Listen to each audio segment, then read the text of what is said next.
Now, we are on the good. Still on the good. And this guy, he was worth saving for last. It's really true because Larry Fitzgerald, good. You throw it anywhere near this guy, he's got like Velcro hands, and he'll just go up and get it. Yep. I don't care who's throwing a football, and we're going to see this theory in practice this year.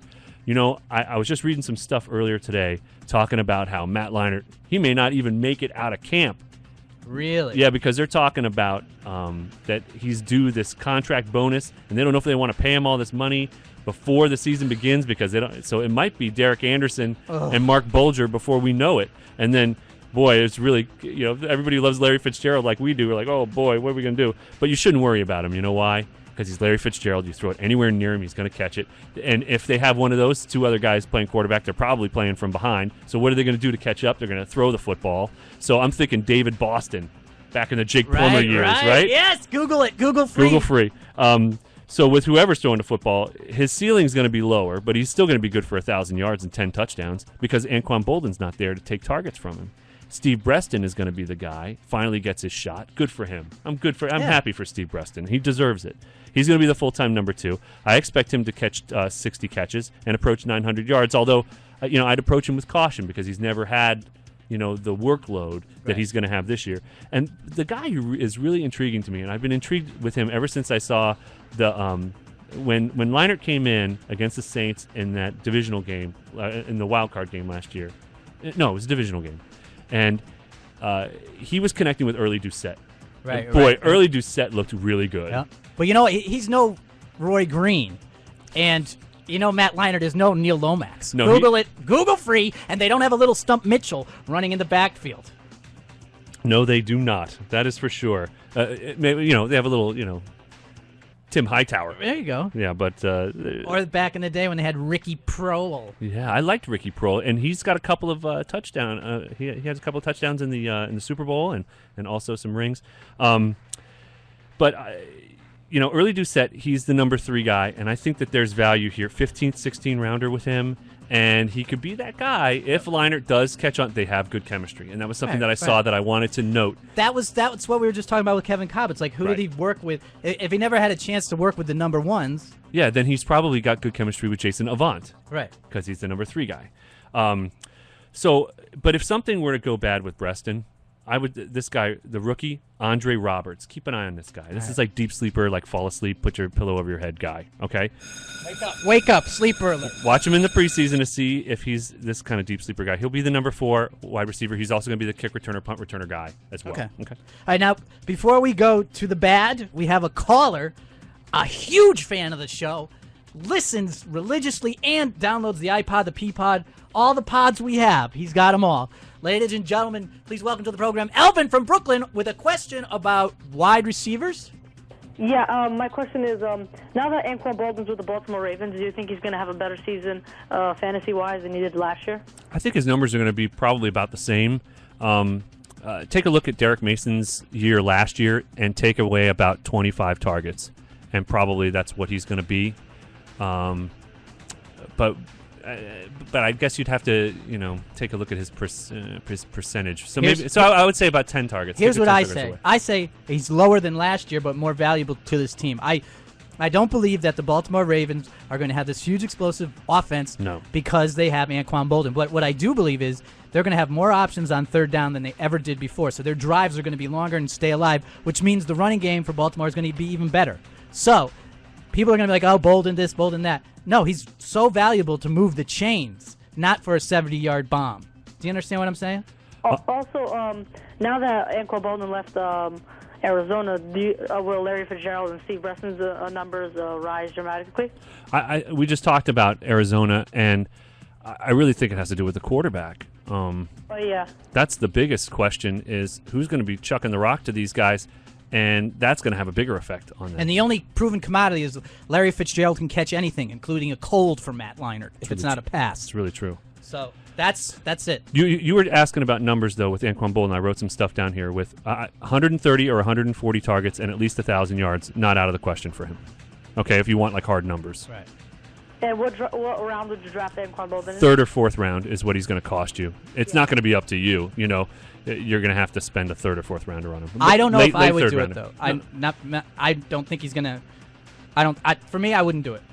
If he was there in the third round, I wouldn't do it. If he's there in the fourth round, I'd do it. It depends what he looks like in the preseason. If he's catching touchdowns in the preseason, people are going to be all over Anquan Boldin. I know. Thanks. All right, thanks, Elvin. Elvin. All right, ladies and gentlemen, we are heading into the bad zone. Now, this is the bad, so you might want to get the kids away from the internet. You know, the bad is not just like this guy was bad, but it's that we had expectations for him. And last year, when we all heard Brett Favre is coming to Minnesota, who was the first person who we thought of? Who's going to benefit? Oh, Bernard Berrien? Bernard Berrien. Bernard Berrien is going to have a monster year. He was on everybody's sleeper list. Half the guys on this bad list are on everybody's sleeper. It's going to be like Sterling Sharp and Favre. The connection is going to be sick. It's going to be sick. That's what people were saying, and it was sick. It was totally making people sick. Bernard Berrien. He's listed as the number 2 wide receiver on the roster, but his touches declined. Why? Percy Harvin was there. The guy who benefited. Sid the Kid. Well, Sid the Kid, but Percy Harvin was the guy who Favre connected with. Bernard Berrien, remember he had this hamstring issue at the beginning of the year. They were having problems, like the 3 seconds that Favre was in camp. They were having problems getting on the field together. Then in the first couple of weeks, he wasn't playing whole games, so they weren't getting together. They didn't have any chemistry. And so this was the problem with Bernard Berrien. So now his touches decline. We got Sid the Kid off waivers.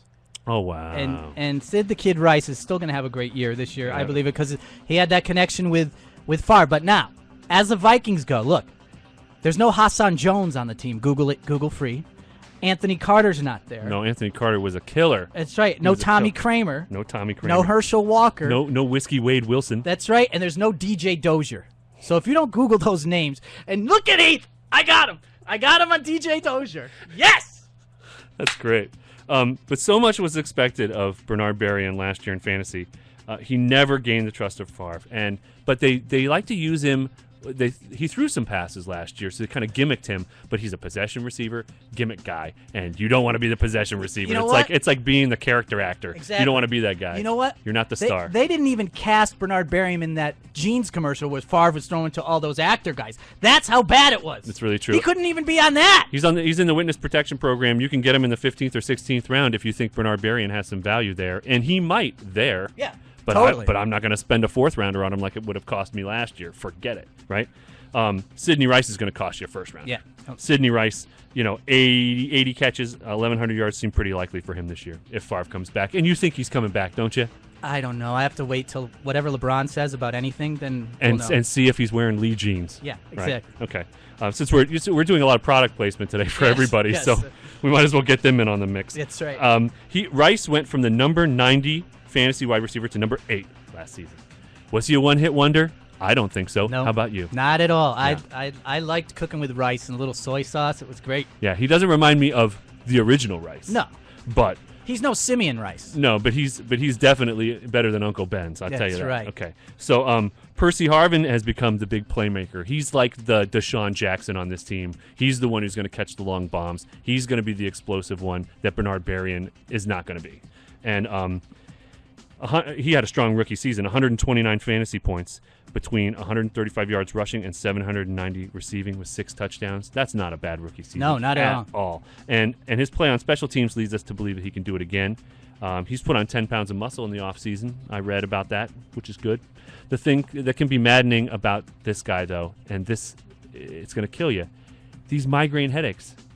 We got to find out what's going on. They got to find something. Yeah. What's going on with his migraine headaches? Because there were games that he would just not show up for, and he still put up those stats. If they could figure out this, they're going to put an airbag in his helmet. Yeah, an airbag in his helmet. Make him drink a lot of water. Don't they have Gatorade for this? I mean, I know migraines. For people who have migraines, it's a serious issue, and I don't mean to make light of that. No, Terrell Davis had it. Yeah, but I mean, there's got to be something that they could do. I mean, these are highly paid and highly sought after and highly, there are doctors around these guys all the time. They've got to be able to do something for this guy. And so that's the only thing that seems to plague him and fantasy owners, too. It's a little maddening. Other guys on the roster, hey, Greg Lewis is the number 4 wide receiver. He caught that big touchdown pass in the back of the end zone everyone was talking about.